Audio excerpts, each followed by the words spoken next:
Muito bom dia, vamos lá começando então essa segunda-feira, voltando o Minuto do Musa, depois de 10 dias que eu passei nos Estados Unidos de férias com a família, de volta aqui, com perdão da palavra, na República das Bananas, onde cada vez a gente caminha mais para uma situação econômica que no médio e no longo prazo me parece bastante preocupante, além de todo o tema de insegurança jurídica e tudo mais. Mas dando sequência nisso, no final de semana, o que a gente viu foi que o ministro de Comunicação, respondendo ao presidente do Banco Central, Roberto Campos Neto, que já explicou tecnicamente, se submeteu a 5 horas numa sabatina no Senado há pouco tempo atrás, para responder perguntas de pessoas zero técnicas, com zero conhecimento sobre economia e que pouco quer aprender. Inclusive, aí o Roberto Campos Neto comentou que não adianta a gente descer os juros se esse é um problema que reflete do endividamento do governo federal. E é uma verdade absoluta.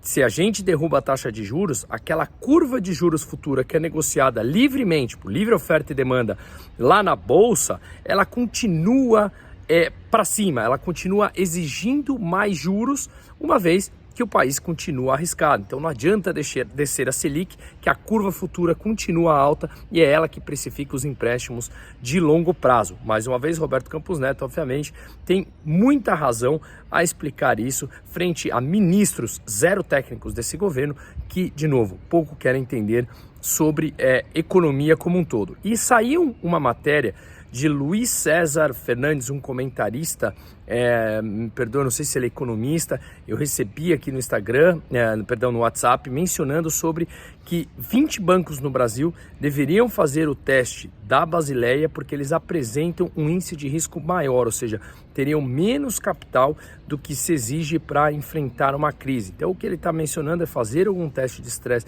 nas instituições bancárias brasileiras, mas eu já fiz um vídeo explicando, eu acredito que por questões até mesmo do país de ter menos bancos do que os americanos, ter um capital maior um caixa maior frente ao endividamento dos bancos, aqui no Brasil o risco é bem diferente do sistema bancário americano, que se alavancou com títulos públicos americanos de longuíssimo prazo. E aqui no Brasil, até por um problema de endividamento público, o Brasil não consegue emitir títulos com tão longo prazo quanto o americano. O prazo médio de vencimento do título brasileiro é muito mais curto do que o americano. Hoje pela manhã saíram dados da zona do euro de produção industrial que veio muito mais abaixo do que o mercado esperava, inclusive uma contração de um mês a outro de pouco mais de 4%. Tá? Hoje tem dados da China à noite para sair e nos Estados Unidos continua a discussão sobre ampliar o teto da dívida, que eu fiz um vídeo na sexta-feira passada explicando sobre isso. Parece que republicanos e democratas poderão chegar num acordo, no meu entender chegará aos 45 do segundo tempo, como foi em 2011, e sim, eles devem chegar a algum acordo para os Estados Unidos não dar calote na dívida e conseguir aumentar a dívida para poder fazer frente às suas obrigações. Agora, até quando continuará isso? Esse é o grande problema. O endividamento no mundo como um todo está extremamente alto e cada vez mais a gente vê governos querendo gastar como isso não houvesse algum tipo de problema, tá? Bom, Erdogan, presidente da Turquia, vai a segundo turno nas eleições. Foi uma eleição apertada, mas ele vai ao segundo turno. Lembrando que a Turquia também enfrenta uma crise inflacionária, uma crise onde o Erdogan, o presidente do país atual, intercedeu e derrubou alguns presidentes do Banco Central porque ele queria derrubar os juros e derrubou na canetada, e a moeda desvalorizou e a inflação foi altíssima em 2022, o mesmo cenário, mais ou menos, o mesmo cenário que o Lula está querendo pregar por aqui, de alguma semelhança. Não diria que ele derrubaria a taxa de juros tanto quanto derrubou o Erdogan, mas com o radicalismo que a gente está vendo a gente não sabe até onde isso chegaria, mas o ponto é que desvalorizaria sim a moeda, como desvalorizou na Turquia, e isso traz inflação.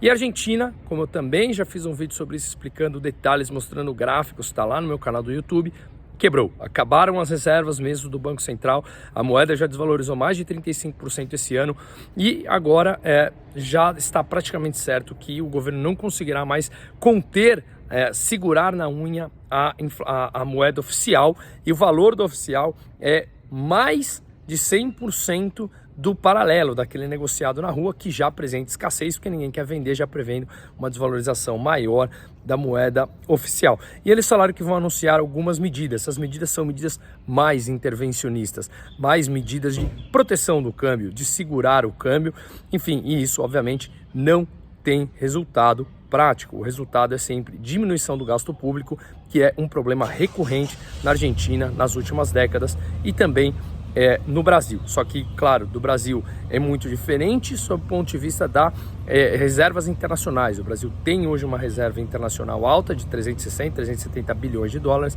e as reservas internacionais da Argentina secaram por completo e eles têm muito mais dívida externa e o Brasil hoje, basicamente 95, 96, 97% da dívida brasileira é dívida interna, dívida em reais, e da Argentina não. Então a situação é muito mais complicada, mas sim, devemos manter os olhos abertos. Uma ótima semana para todo mundo.